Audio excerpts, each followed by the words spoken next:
คิดก็ต้องกล้าทำอย่ากลัวถ้าทำความดีเร่งศึกษาปัญหาให้ทันท่วงทีเมืองไทยจะพัฒนากว่านี้รายการดีคดีโลกคดีธรรมขอรำพันบรรยายความคิดเครื่องหมายแห่งสีทั้งสามงามถนัดขาวคือบริสุทธิ์สีสวัสดิ์หมายพระไตรรัตน์และธรรมะคุ้มจิตไทยแดงคือโลหิตเราใสซึ่งยอมสละได้เพื่อรักษาชาติศาสนาน้ำเงินคือสีโสภาอันจอมประชาถ้าโปรดเป็นของส่วนองค์จัดริ้วเข้าเป็นไตรรงค์จึงเป็นสีธงที่รักแห่งเราชาวไทยทหารอวตารนำไปยงยุทธวิชัยวิชิตก็ชูเกียรติสยามประเทศไทยที่เจริญมั่นคงมาได้จนถึงทุกวันนี้มิได้เกิดขึ้นจากความหวาดกลัวอย่างคลาดเขลาแต่บรรพบุรุษไทยของเราทุกยุคทุกสมัยล้วนแต่มีความกล้าหาญและชาญฉลาดปกป้องเอกราชสร้างชาติให้เกิดความมั่นคงโดยมีธงแห่งพระไตรรัตน์เป็นเครื่องนำชัยจึงเป็นที่มาที่ไปของรายการคดีโลกคดีธรรมกล้าคิดก็ต้องกล้าทำอย่ากลัวถ้าทำความดีเร่งศึกษาปัญหาให้ทันท่วงทีเมืองไทยจะพัฒนากว่านี้รายการดีคดีโลกคดีธรรมรายการดีคดีโลกคดีธรรม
สาธุชนสามารถใช้โทรศัพท์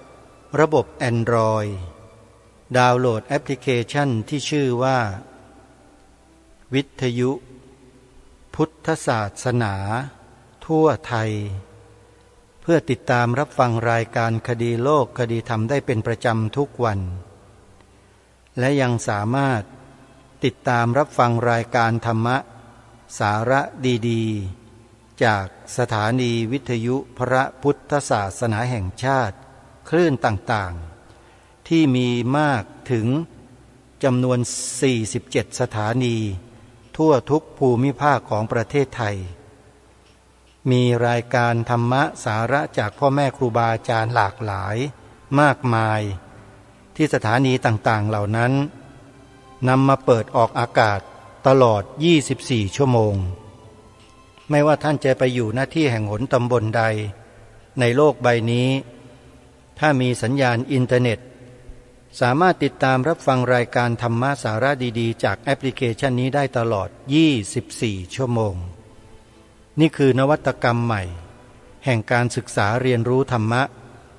ที่ครูบาอาจารย์ท่านได้จัดได้ทำไว้ให้ขออนุโมทนาบุญขอบคุณสาธุชนญาติโยมที่ร่วมสนับสนุนสถานีวิทยุพระพุทธศาสนาคลื่นต่างๆให้ครูบาอาจารย์ของเราได้ทำหน้าที่เผยแผ่ธรรมะผ่านสถานีวิทยุต่างๆเหล่านั้นได้เป็นปกติและอย่างกว้างขวางขอขอบคุณวัดป่าจริยธรรมที่ได้สร้างและพัฒนาแอปพลิเคชันวิทยุพุทธศาสนาทั่วไทยนี้ขึ้นมาเพื่ออำนวยความสะดวกให้กับบรรดาพุทธบริษัทของเราได้ใช้ศึกษาเรียนรู้สื่อสารซึ่งกันและกันให้ได้รับสิ่งที่ดีที่สุดเป็นการทำรงรักษาคุณงามความดีไว้อีกทางหนึ่งเรียกว่าเป็นงานเผยแผ่ที่มีทั้งผู้ให้แล้วก็ผู้รับได้บุญทั้งสองฝ่ายวันนี้รายการคดีโลกคดีธรรมจะนำท่านผู้ฟังนั้นเข้าสู่เนื้อหาสาระที่เคยนำมาปรารภนำมากล่าวให้ท่านสาธุชนได้สดับรับฟังกันโดยเฉพาะเรื่องราวทางประวัติศาสตร์ของชนเผ่าไทยของเราอีกหน้าหนึ่งที่เราไม่เคยได้ศึกษาไม่เคยเรียนรู้และไม่มีปรากฏอยู่ในตำราเรียนที่ใดๆในโลกมีอยู่ที่เดียวก็คือในหนังสือที่ชื่อว่าพุทธศาสนสุวรรณภูมิปกรณ์ท่านเจ้าคุณพระราชกวีอ่ำธรรมทัตโตปริยนธรรม6ประโยควัดโสมนัสวิหารท่านเป็นผู้เรียบเรียงไว้ในหนังสือเล่มนี้มีความน่าสนใจอยู่หลายประการโดยเฉพาะเริ่มต้นของหนังสือเล่มนี้ท่านเจ้าคุณท่านก็ได้หยิบยกถึงเรื่องอายุของโลกใบนี้ที่มีนักวิชาการสายโบราณคดีต่างๆธรณีวิทยาต่างๆที่ได้ทำการสำรวจพื้นโลกและวัสดุต่างๆก็ต่างยืนยันกันมากมายหลายประเภทหลายความคิดเห็นว่าโลกเรานี้มีอายุมาเป็นหลายล้านปีบางที่ก็บอก100 กว่าล้าน1,000 กว่าล้านและบางแห่งมีถึง 55,000 ล้านปีก็มีตัวเลขเหล่านี้ท่านเจ้าคุณได้หยิบยกขึ้นมาเป็นหลักฐานอ้างอิงในเบื้องต้นว่าพระพุทธศาสนาและหลักคำสอนและชนเผ่าของไทยเรานั้นก็มีมาแต่โบราณในที่นี้ท่านได้กำหนดตัวเลขไว้ในบทคำนำว่า6,835 ปีถ้าเทียบกับตัวเลข 53,000 ล้านปีหรือ 5,000 ล้านปีเนี่ยตัวเลข 6,835 แตกต่างกันลิบลับเลยท่านผู้ฟังเพราะฉะนั้นสิ่งที่ท่านเจ้าคุณค้นพบหลักฐานการมีอยู่ของชนเผ่าไทยของเราเมื่อ 6,835 ปีนั้นจึงเป็นเรื่องจิบเล็กๆธรรมดาถ้าหากว่าท่านเจ้าคุณบอกว่าชนเผ่าไทยมีอายุมา 3,800 ล้านปีอันนั้นไม่น่าเชื่อแน่แต่ถ้า 6,800 กว่าปีเนี่ยพอสมเหตุสมผลจากหลักฐานที่มีการบันทึกไว้เป็นสิ่งที่น่าศึกษาน่าค้นคว้ากันรายการนี้ก็เลยหยิบยกเรื่องนี้มากล่าวในที่นี้จุดประสงค์ของการนำเสนอเรื่องนี้ของรายการเนี่ยก็เป็นไปในทิศทางเดียวกันกับที่ทางรายการได้นำเสนอมาโดยตลอดเป้าหมายก็คือ ต้องการยอยกพระพุทธศาสนาทำไมเกี่ยวข้องอะไรด้วยกับประวัติศาสตร์ของชนเผ่าไทยเมื่อ 6,835 ปีเกี่ยวฮะชนเผ่าไทยเราในอดีตมีความผูกพันอยู่กับคำสอนของพระพุทธศาสนามาโดยตลอดตามหลักฐานที่ปรากฏในบันทึกกระเบื้องจานเมืองคูบัวจังหวัดราชบุรีที่ท่านเจ้าคุณพระราชกวีอ่ำธรรมทัตโตท่านถอดความออกมานั้นบอกไว้ชัดเลยว่าชนเผ่าไทยในสมัยโบราณก่อนยุคสุวรรณภูมิขึ้นไปเมื่อประมาณ 6,000-8,000 ปีเนี่ยมีความสัมพันธ์เกี่ยวเนื่องกับพระพุทธศาสนาในอดีตมาแล้วการกล่าวเช่นนี้หรือการพบหลักฐานเช่นนี้จึงเป็นสิ่งที่น่าสนใจและน่าทำการศึกษาอย่างยิ่งเพราะจากหลักฐานในคัมภีร์พระพุทธศาสนาพระสัมมาสัมพุทธเจ้าตรัสยืนยันไว้เลยว่าในโลกของเราใบนี้เนี่ยตั้งแต่โลกกำเนิดขึ้นมามีมนุษย์ขึ้นมาในโลกเนี่ยมีพระสัมมาสัมพุทธเจ้าทรงอุบัติขึ้นมาในโลกใบนี้สอนธรรมจบไปแล้ว3 พระองค์รวมถึงพระองค์ด้วยเป็น4แล้วยังมีอีก1 พระองค์ที่รอการอุบัติขึ้นมาในโลกใบนี้ของเราเพราะฉะนั้นความสืบเนื่องต่อเนื่องของพระธรรมคำสอนจึงยังคงมีอยู่ในหมู่มนุษย์ในแถบนี้โดยเฉพาะในแถบสุวรรณภูมิของเราเป็นสิ่งที่ทำให้ทางรายการนั้นจึงไม่สามารถที่จะเลยผ่านเรื่องราวเหล่านี้หลักฐานเหล่านี้ไปได้ก็เลยหยิบยกมาอ่านและมาวิเคราะห์ให้ท่านสาธุชนได้ฟังกันตั้งแต่เดือนสิงหาคมพระพุทธศักราช2567ที่ผ่านมานี้เป็นต้นมาบทคำนำทั้ง5 ครั้งที่ท่านเจ้าคุณพระราชกวีอ่ำธรรมทัตโตท่านได้เขียนไว้ในการพิมพ์ทั้ง5 ครั้งนั้นเป็นเครื่องบ่งบอกโดยสรุปว่าสิ่งที่มีปรากฏเป็นหลักฐานตัวอักษรยืนยัน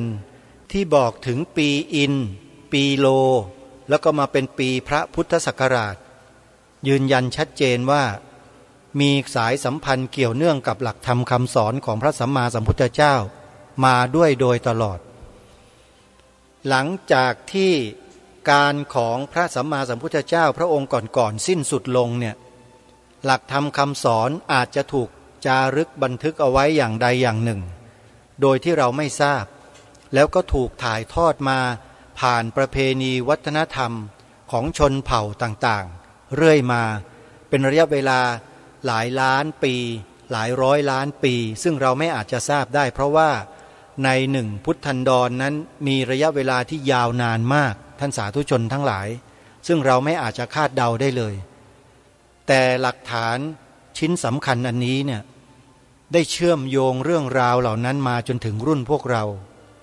ถึงบอกกับเราท่านทั้งหลายว่าความมีอยู่จริงของพระสัมมาสัมพุทธเจ้า3 พระองค์ที่ผ่านมานั้นมีจริงๆบนโลกเรานี่แหละไม่ใช่บนดาวอังคารไม่ใช่ดาวเนปจูนไม่ใช่ดวงจันทร์นะฮะโลกเรานี่เลยแล้วนักธรณีวิทยานักวิทยาศาสตร์ที่เขาสำรวจโลกใบนี้เนี่ยเขาได้ขุดเจาะลงไปใต้ชั้นดินเขาบอกว่าโลกเราเนี่ยมีมาแต่เก่าก่อนโบราณจริงๆเพราะจากชั้นดินชั้นหินต่างๆที่เขานำขึ้นมาสำรวจเนี่ยแต่ละชั้นเนี่ยบ่งบอกถึงปีถึงอายุของโลกใบนี้บางแห่งก็บอกถึงว่ามีอายุตั้ง55,000 ล้านปีนู่นน่ะเดี๋ยวเราจะเจอในบันทึกของหนังสือเล่มนี้แน่นอนที่ท่านเจ้าคุณท่านได้เขียนไว้ในตอนต้นบอกถึงอายุต่างๆ160 ล้านปีบ้าง5,000 ล้านปีบ้างอะไรต่างๆเหล่านี้นะฮะนี่ก็เป็นสิ่งที่นำมาปรารภในเบื้องต้นให้กับท่านผู้ฟังได้ทราบไว้ก่อนว่าการที่หยิบยกเรื่องนี้นำมาเสนอในรายการเนี่ยมีวัตถุประสงค์เป้าหมายเดียวก็คือต้องการให้พวกเราที่เป็นชาวพุทธที่เป็นผู้มีความรู้ความเข้าใจในเรื่องของชีวิตเนี่ยได้เกิดความภาคภูมิใจถึงบรรพบุรุษบรรพชนไทยของเราในอดีตในสมัยโบราณว่าท่านสามารถสืบสารรักษาต่อยอดความเป็นไทยเอาไว้ให้แก่พวกเราได้มาจนถึงวันนี้ แล้วเราก็ได้พระเดชพระคุณท่านเจ้าคุณพระราชกวีอ่ำธรรมทัตโตเนี่ยมาเปิดเผยความลี้ลับอันนี้ให้แก่พวกเรา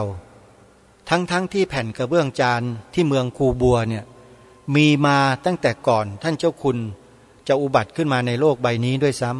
ำแต่ท่านเคยสังเกตเคยสงสัยไหมว่าทำไมไม่เห็นมีใครมาถอดความแผ่นกระเบื้องจานนี้ได้เลยสักคนหนึ่งแต่มาถึงท่านเจ้าคุณพระราชกวีรูปนี้ท่านกลับถอดความได้นั่นก็หมายความว่าถ้าเรามองในแง่ของกรรมหรือว่าในเรื่องของการบำเพ็ญบารมีแล้วเราก็สามารถที่จะเชื่อได้ว่าท่านเจ้าคุณพระราชกวีรูปนี้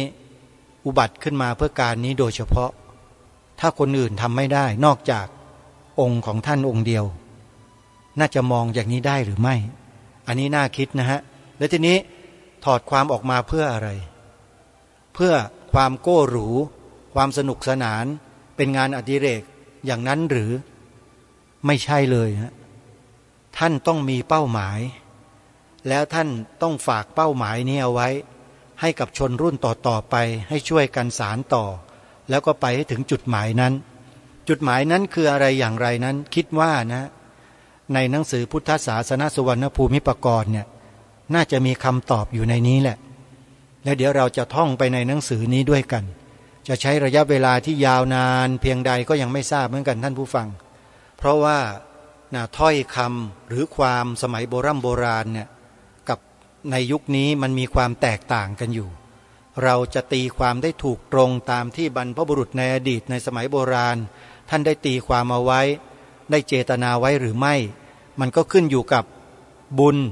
วาสนาของคนเราเหมือนกันนะท่านผู้ฟังเพราะถ้าหากว่าเราไม่มีความเกี่ยวข้องหรือไม่มีความเกี่ยวโยงกับเรื่องเหล่านี้เนี่ยเราคงจะไม่มีโอกาสได้มาได้ยินได้ฟังได้สัมผัสกับเรื่องนี้แน่แต่เชื่อว่าเพราะเราเคยทำบุญสร้างกุศลเกี่ยวกับเรื่องเหล่านี้พวกนี้มาด้วยกันก็เลยได้มาสัมผัสเรียนรู้ศึกษาเรื่องเหล่านี้ด้วยกันแล้วในอนาคตอันใกล้หรืออันไกลก็แล้วแต่เรื่องราวเหล่านี้จะถูกต่อยอดไปเป็นอย่างไรแบบไหนยังไงนั้นพวกเราไม่มีอนาคตังสยานเราไม่อาจจะทราบไม่อาจจะรู้ได้แต่พอที่จะคาดเดาข้างหน้าได้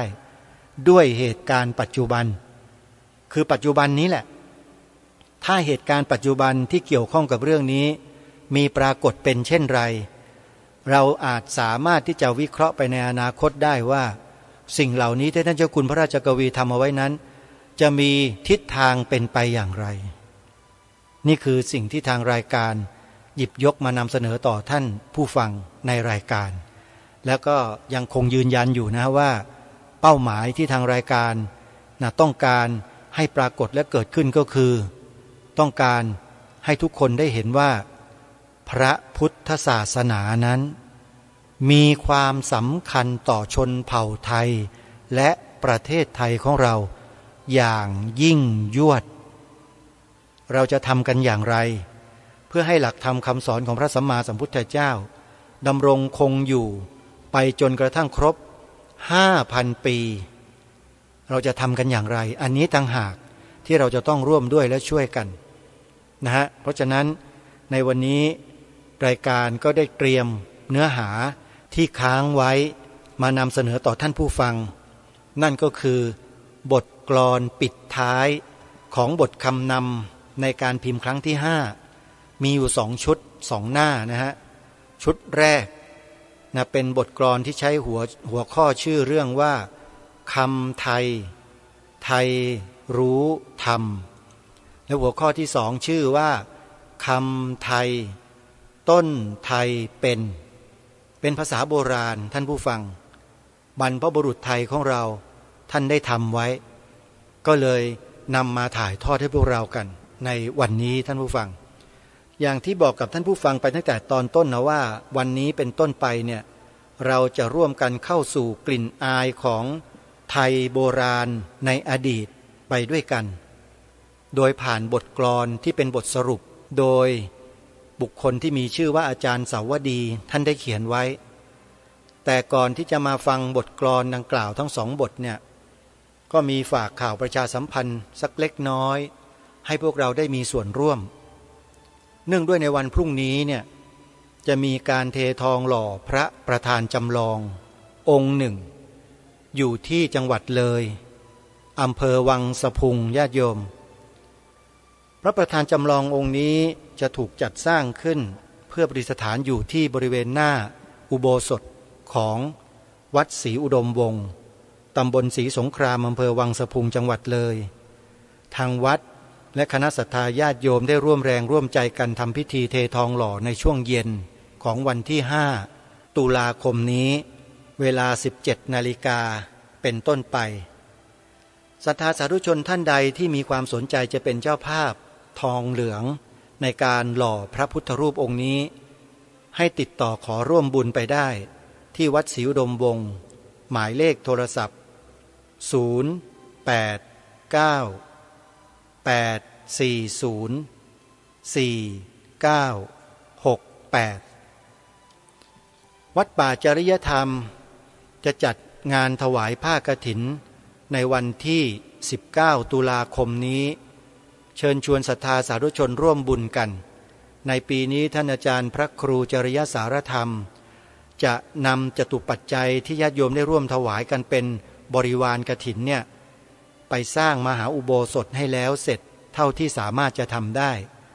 ถ้าเราร่วมแรงร่วมใจกันคนละไม้คนละมืออาตมาเชื่อว่ามหาอุโบสถหลังนี้สำเร็จแน่นอนญาติโยมใครจะร่วมบุญกฐินกับวัดป่าจริยธรรมนะโยมโทรศัพท์ไปที่หมายเลข0833275700อุโบสถอีกหลังหนึ่งอยู่ที่ภาคเหนือจังหวัดเชียงใหม่เป็นอุโบสถทรงเจดีย์พุทธคยาที่วัดหนองกายตำบลสันป่ายางอำเภอแม่แตงจังหวัดเชียงใหม่จัดสร้างขึ้นมาหลายปีแล้วยังไม่สำเร็จในปีนี้ทางวัดมีความดำริเปิดโอกาสให้สาธุชนร่วมเป็นเจ้าภาพถวายผ้ากฐินปีนี้ให้กับทางวัดจึงเชิญชวนสาธุชนได้ร่วมบุญกันใครจะร่วมบุญโทรศัพท์ไปที่08176564690837893642วัดบ้านปลาคูนตำบลท่าหาดยาวอำเภอโพนทรายจังหวัด101เป็นอีกวัดหนึ่งที่ทางรายการขอแนะนำสาธุชนร่วมบุญกันวัดนี้หลวงพ่อเจ้าวาดก็ดีผู้ช่วยเจ้าวาดรักงานเผยแผ่พระพุทธศาสนาชาวบ้านญาติธรรมญาติโยมก็ช่วยกันสนับสนุนตามกำลังแต่ถ้าหากว่าได้บรรดาสาธุชนที่อยู่ในท้องถิ่นอื่นๆได้มีส่วนร่วมด้วยเนี่ยก็จะช่วยให้วัดบ้านปลาคูนมีกำลังในการทำงานเผยแผ่พระพุทธศาสนาได้ยิ่งขึ้นใครจะร่วมบุญกฐินกับวัดบ้านปลาคูนปีนี้โยมโทรศัพท์ไปที่หมายเลข0811839690วัดอารามมงคลตำบลยางตลาดอำเภอยางตลาดจังหวัดกาฬสินธุ์ก็เช่นเดียวกันจัดถวายผ้ากฐินวันที่19-20ตุลาคมนี้เพื่อนำจตุปัจจัยนั้นไปทำการบูรณะปฏิสังขรณ์พื้นรอบอุโบสถให้สูงขึ้นมาจากระดับน้ำเวลาฝนตกมาแล้วน้ำท่วมทุกปีที่วัดอารามมงคลโยมปีนี้ก็เลยมีความดำริว่าจะให้สาธุชนญาติโยมร่วมทำบุญกันปรับพื้นอุโบสถนะโยมนะรอบอุโบสถใครสนใจก็โทรศัพท์ไปที่0840344606 0942813500วัดสวนป่าดอนยานางอยู่ที่อำเภอยางตลาดจังหวัดกาฬสินธุ์เช่นเดียวกันพระอาจารย์ประหลัดเดชาอาสโพก็ยังคงทำงานเผยแผ่พระพุทธศาสนาเป็นปกติแล้วท่านก็มีงานเผยแผ่ในต่างประเทศอยู่ด้วยในปีนี้ถ้าใครจะร่วมถวายกฐินกับวัดสวนป่าดอนยานางโยมโทรศัพท์ไปที่0898437799วัดสามชุกอำเภอสามชุกจังหวัดสุพรรณบุรีโดยหลวงพ่อพระครูสุวรรณวิจิตรท่านจัดงานถวายผ้ากฐินในเดือนพฤศจิกายนตรงกับวันที่9พฤศจิกายนนะโยมนะ และในงานกฐินของวัดสามชุกเนี่ยจะมีการบวชเนกขัมมะเพื่อเป็นการทำบุญต่อเนื่องจากการถวายผ้ากฐินไปแล้วด้วยโดยจะจัดงานตั้งแต่วันที่9ถึงวันที่12พฤศจิกายนขอเรียนเชิญเจริญพรญาติโยมท่านใดที่จะบวชเนกขัมมะนุ่งขาวห่มขาวถือศีล8วัดสามชุกจัดในช่วงถวายผ้ากฐินของทุกปีโทรศัพท์สอบถามที่089 000 8462และวัดฝายหินตำบลสุเทพอำเภอเมืองจังหวัดเชียงใหม่เชิญชวนสาธุชนร่วมเป็นเจ้าภาพถวายผ้ากฐินร่วมกันเพื่อช่วยส่งเสริมงานเผยแผ่พระพุทธศาสนาที่จังหวัดเชียงใหม่นะโยมนะใครจะร่วมบุญกับทางวัดฝายหินโทรศัพท์ไปที่087 915 2924ขออนุโมทนาสาธุและที่วัดไตรสิกขาทรามลตารามตำบลแพทย์อำเภอคำตากล้าจังหวัดสกลนครของท่านพระอาจารย์สมภพโชติปัญโยก็จะจัดงานถวายผ้ากฐินประจำปีเช่นเดียวกันในระหว่างวันที่19ถึง20ตุลาคมนี้เชิญศรัทธาสาธุชนทุกท่านร่วมบุญได้ตามกำลังศรัทธาสามารถร่วมบุญกับทางวัดไตรสิกขาทรามลตารามได้ทางบัญชีธนาคารกรุงไทยเลขบัญชี419-347-3554ชื่อบัญชีวัดไตรสิกขารามโทรศัพท์สอบถามร่วมบุญได้ที่หมายเลข098-035-9690หรือ099-249-3444อนุโมทนาบุญทุกท่านนะโยมนะงานเปิดป่าฟังธรรมที่สวนป่าสามัคคีธรรมตำบลบ้านผืออำเภอจอมพระจังหวัดสุรินทร์จะจัดขึ้นในเดือนธันวาคมตรงกับวันเสาร์ที่14ธันวาคมนี้เรียนเชิญเจริญพรญาติโยมสาธุชนไปร่วมงานโดยพร้อมเพรียงกันถ้าหากมีการเปลี่ยนแปลงก็จะแจ้งให้ทราบนะโยมนะเพราะว่าในช่วงเดือนพฤศจิกายนและธันวาคมกรมอุตุนิยมวิทยาได้เตือนไว้บอกว่าจะมีพายุฝนเข้ามานะถ้ามีปัญหาอาจจะมีการเปลี่ยนแปลงได้แต่ก็ขอแจ้งไว้ล่วงหน้าเช่นนี้ก่อนนะโยมนะเอาละเวลาที่เหลืออยู่นี้เดี๋ยวเรามาฟังบทกลอนปิดท้ายคำนำครั้งที่5ของท่านเจ้าคุณพระราชกวีอ่ำธรรมทัตโตเขียนขึ้นและแต่งขึ้นสรุปความโดยอาจารย์สาวดีบทแรกท่านเขียนไว้อย่างนี้ว่าหัวข้อคำไทยไทยรู้ธรรมเรื่องของไทยไทยไม่ทำใครทำให้ไทยทำได้ทุกอย่างมากล้าเปิดเผยทั้งรูปทรงโครงสร้างอย่างต้นเคยคำพูดเอ่ยคำไทยไทยตั้งเป็นรู้ธรรมชาติดาดอยู่รู้เอาใช้แร่ธาตุไม้พืชพันธุ์สรรสิ่งเห็นเอาทำใช้ไว้คุณคือชื่อทำเป็นไทยจึงเด่นชัดไทยได้เป็นมาที่สำคัญนั้นคือข้าวพร้าวปลาผักยังประจักษ์รสชาติดาดแหล่งล่าขมขื่นหวานมันเค็มเต็มอัตราทำเอามาใช้เชื้อเกลือน้ำตาลทั้งรู้จักสลักแกะและสารปั้นหล่อเผาสันเคลือบใช้ไม้จักสารเจียนเจาะถากฟากฝาต่อล้อกระดานรู้ชำนาญกะคำนวณส่วนทำมารู้เยื่อไม้ใยฝ้ายและไหมเปลือก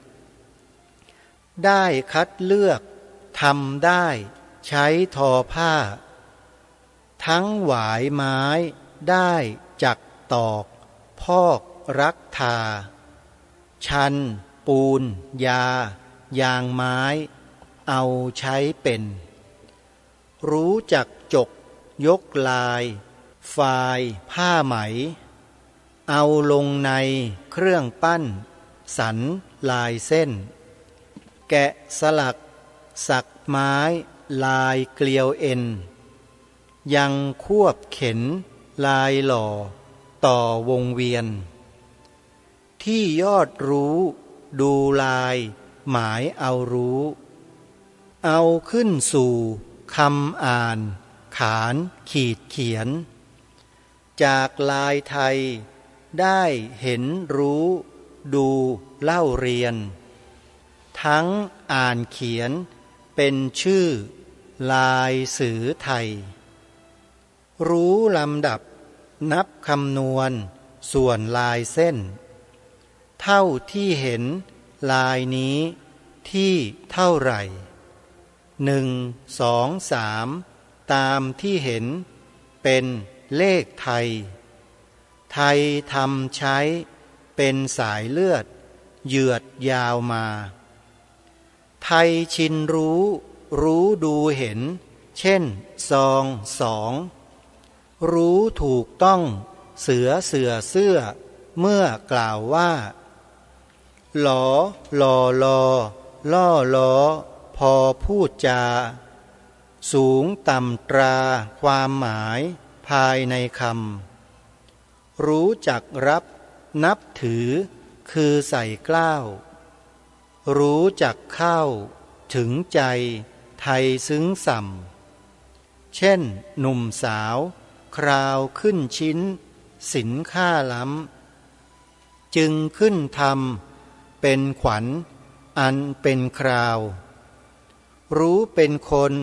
ดลประมาณดานรู้ร่วมเป็นอยู่รวมเหล่าเชื้อเพื่อรู้กล่าวตั้งชื่อไทยไว้เป็นชาติญาติอยู่ยาวจึงสืบสาวเป็นเลือดเนื้อเชื้อชาติไทยร่วมยกผู้รู้เก่งกล้าชื่อว่าขุน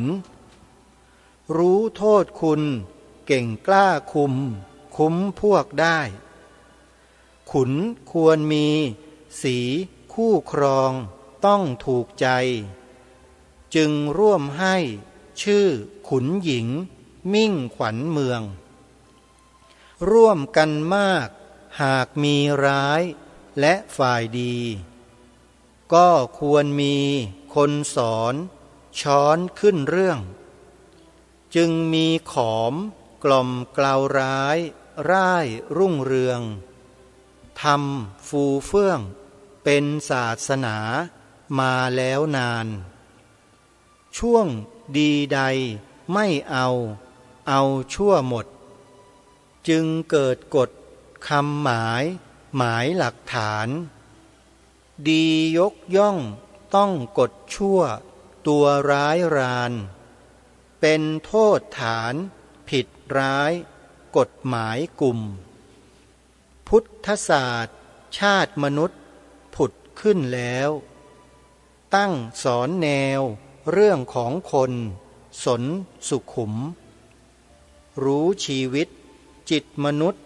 จุดควบคุมศาสตร์เป็นมุมหนึ่งสดใสในปกครองจึงเป็นคนดลเป็นพระประเภทหนึ่งแต่ก็ถึงคนไทยได้เป็น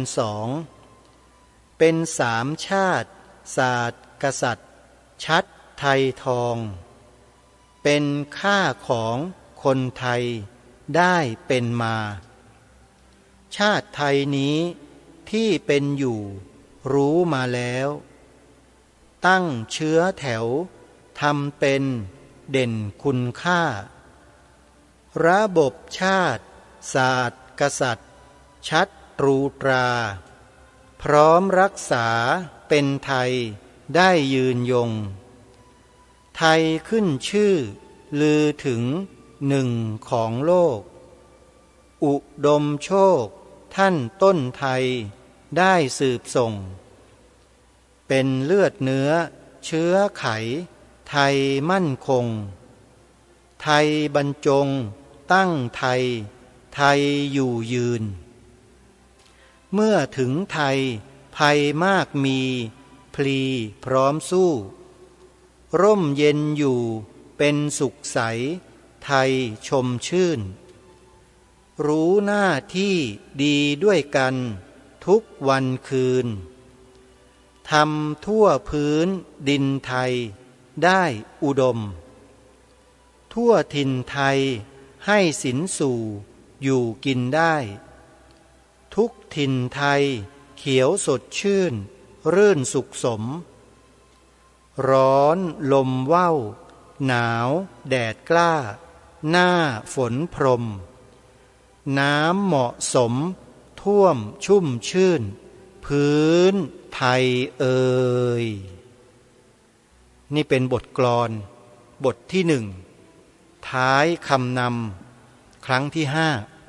5ท่านอาจารย์สาวดีท่านนี้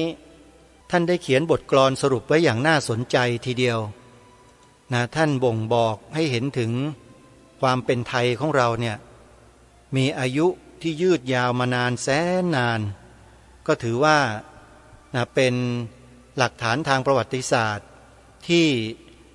ทางท่านเจ้าคุณพระราชกวีอ่ำธรรมทัตโตท่านได้ทำการจารึกบันทึกเอาไว้เป็นรูปเล่มหนังสือพุทธศาสนสุวรรณภูมิปกรณ์ที่กำลังนำมาถ่ายทอดให้กับท่านผู้ฟังในขณะนี้นี่ก็เป็นบทกลอนบทแรกจะมีข้อสังเกตอยู่นิดหนึ่งท่านผู้ฟังว่าในบทกลอนดังกล่าวนี้เนี่ยได้กล่าวถึง3สถาบันเอาไว้อย่างที่ได้เกริ่นในตอนต้นรายการบอกกับท่านผู้ฟังว่าการที่ทางรายการได้หยิบยกเรื่องราวเหล่านี้ขึ้นมานำเสนอในรายการเนี่ยวัตถุประสงค์หลักหรือเป้าหมายหลักเนี่ยคือต้องการยอยกพระพุทธศาสนาท่านผู้ฟังที่ทางรายการมีเป้าหมายเช่นนี้ก็เพราะมองเห็นว่าในอนาคตข้างหน้าเนี่ยหลักธรรมคำสอนในทางพระพุทธศาสนายังคงมีความจำเป็นและมีความสำคัญต่อมวลมนุษยชาติในโลกนี้อย่างแท้จริงแล้วก็สามารถเป็นไปได้แน่นอนสามารถเป็นที่พึ่งของเหล่าบรรดามนุษย์ทั้งหลายทั้งปวงได้จริงการที่ทางรายการพยายามที่จะกระตุ้นความรู้สึกนึกคิดของผู้คนในสังคมของเราซึ่งเป็นสังคมพุทธแท้ๆเนี่ยนะฮะที่ต่างชาติทั่วโลกเขามองเข้ามาที่ประเทศไทยของเราเขามองว่าประเทศนี้เป็นประเทศที่นับถือศาสนาพุทธก็เลยพูดเผื่อพวกเราไว้ว่าเราอย่ามองข้ามความรู้สึกนึกคิดของชาวต่างประเทศที่มีอยู่ทั่วโลกที่มองเข้ามาอย่ามองข้ามฮะทำอย่างไรที่เราจะต้องนำเอาหลักธรรมคำสอนในทางพระพุทธศาสนาเนี่ยเข้ามาทำการศึกษาพัฒนาตัวเราเองสังคมของเราเองเนี่ยให้เป็นสังคมที่น่าอยู่แล้วก็เชิดชูศีลธรรมคำว่าศีลธรรมได้หายไปจากสาระบบตั้งแต่เมื่อไหร่เราไม่ทราบแต่มันหายไปจริงๆท่านลองสังเกตดูว่า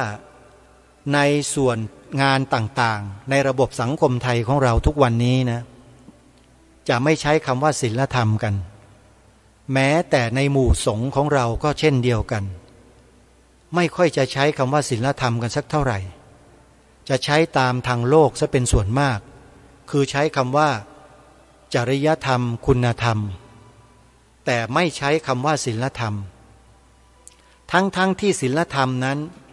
ถือว่าเป็นรากเหง้ารากฐานสำคัญของสังคมไทยมาแต่โบ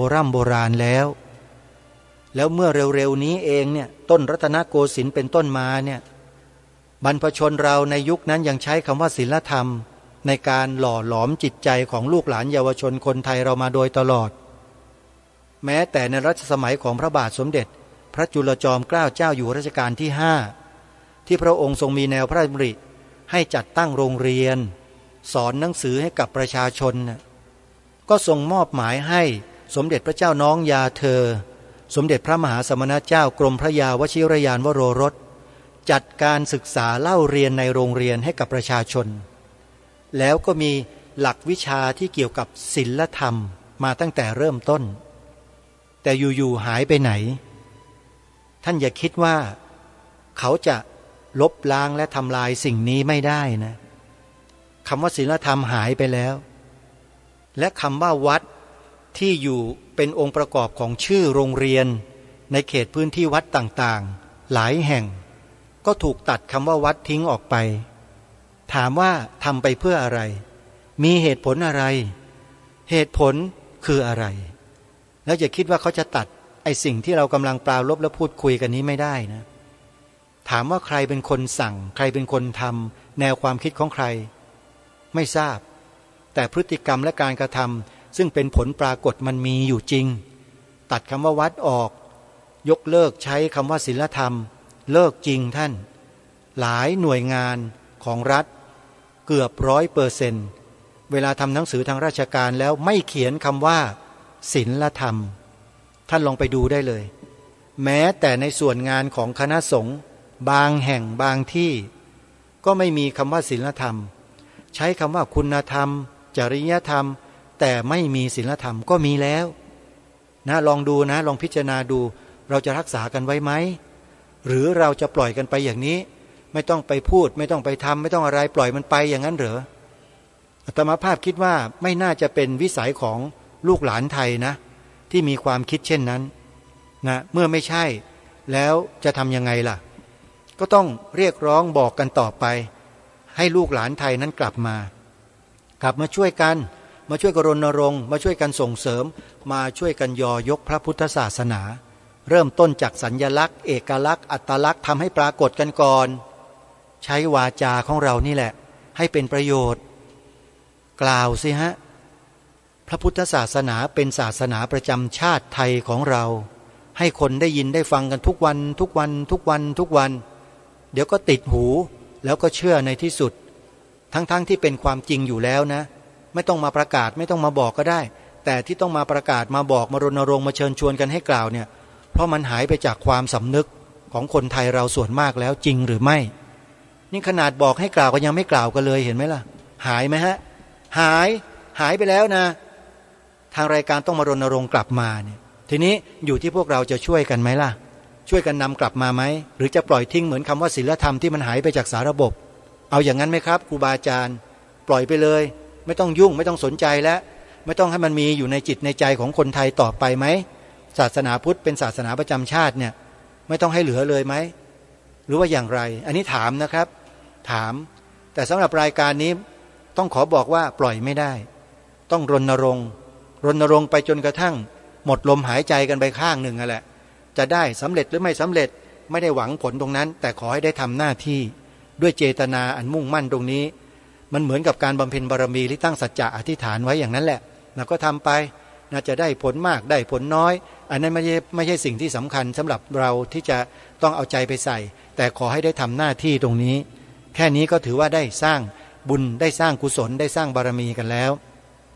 แล้วก็สีขาวในธงชาติไทยก็เหมือนกันบอกสอนลูกหลานเยาวชนเราให้ชัดๆเลยให้ตรงไปตรงมาตรงกับ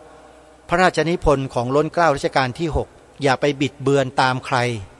รก็ตามที่ไปบิดเบือนอย่าไปตามเขาขอให้ตามพระราชนิพนธ์ของล้นเกล้ารัชกาลที่6พระบาทสมเด็จพระมงกุฎเกล้าเจ้าอยู่หัวผู้ทรงพระราชทานธงไตรรงค์เท่านั้นโยมเพราะฉะนั้นสีขาวในธงไตรรงค์นั้นแปลได้เพียงหนึ่งเดียวจะแปลเป็นอย่างอื่นหรือจะนำอย่างอื่นมาร่วมแปลด้วยไม่ได้ขาวคือบริสุทธิ์สีสวัสดิ์หมายพระไตรรัตน์และธรรมะคุ้มจิตไทยสรุปความก็คือสีขาวในธงชาติไทยหมายถึงพระพุทธศาสนาเท่านั้นนี่คือความถูกต้องบริสุทธิ์สีสวัสดิ์แท้ๆเลยถ้าใครนำอย่างอื่นมาเจือปนผิดโดยประการทั้งปวงท่านผู้ฟัง นี่คือสถาบันสูงสุดของชาติอย่าให้อะไรมาแปดเปื้อนอย่าให้อะไรมาเจือปนต้องมุ่งมั่นนะครับครูบาอาจารย์ฮะอย่าสั่นหวั่นไหวอย่ากลัวอะไรทั้งสิ้นความถูกต้องก็คือความถูกต้องไม่ใช่ความเฉโกความถูกต้องไม่ใช่เฉโกนะครับเฉโกไม่ใช่ความถูกต้องเพราะฉะนั้นเราจะรักษาความถูกต้องหรือเราจะเฉโกไปกับสิ่งเหล่านั้นก็พิจารณากันดูขอฝากไว้ช่วงท้ายรายการวันนี้เวลาของรายการหมดท่านผู้ฟังไว้พบกับรายการได้ใหม่ในวันต่อไปขอความสุขความสวัสดีในธรรมแห่งองค์สมเด็จพระบรมศาสดาสัมมาสัมพุทธเจ้าจงปรากฏเกิดมีขึ้นในจิตใจของท่านผู้ฟังทุกท่านทุกคนเทินขอเจริญพรกล้าคิดก็ต้องกล้าทำอย่ากลัวถ้าทำความดี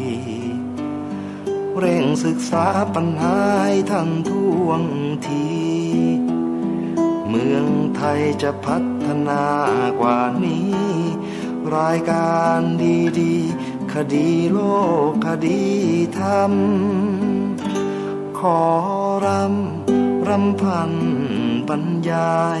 ความคิดเครื่องหมายแห่งสีทั้งสามงามถนัดขาวคือบริสุทธิ์สีสวัสดิ์หมายพระไตรรัตน์และธรรมะคุ้มจิตไทย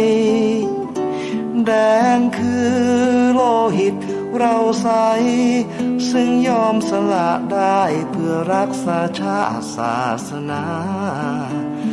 น้ำเงินคือสีโสภาอันจอมประชาถ้าโปรดเป็นของส่วนองค์จัดริ้วเข้าเป็นไตรรงค์จึงเป็นสีธงที่รักแห่งเราชาวไทยทหารอวตารนำไป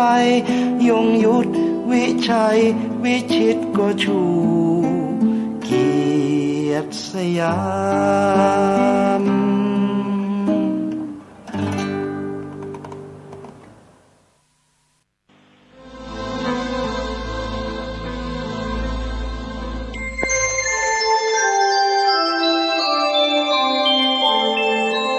ขณะนี้ท่านกำลังฟังสถานีวิทยุกระจายเสียง FM 104.5 เมกะเฮิรตซ์บ้านเหล่าพระเจ้าตากเขียวตามตำนานพระพุทธเจ้าทรงเสด็จเลียบโลกโปรดเมงคบุตรพร้อมคณะพระพุทธองค์ทรงประทานเกศา2 เส้นการเวลาต่อมาในปีพุทธศักราช 1235 พระนางจามเทวีพร้อมราชบุตรทั้ง2 พระองค์ได้รับการแนะนำจากอุบาสกชื่อขันตคะให้สร้างพระพุทธประธานขึ้นไว้ณสถานที่แห่งนี้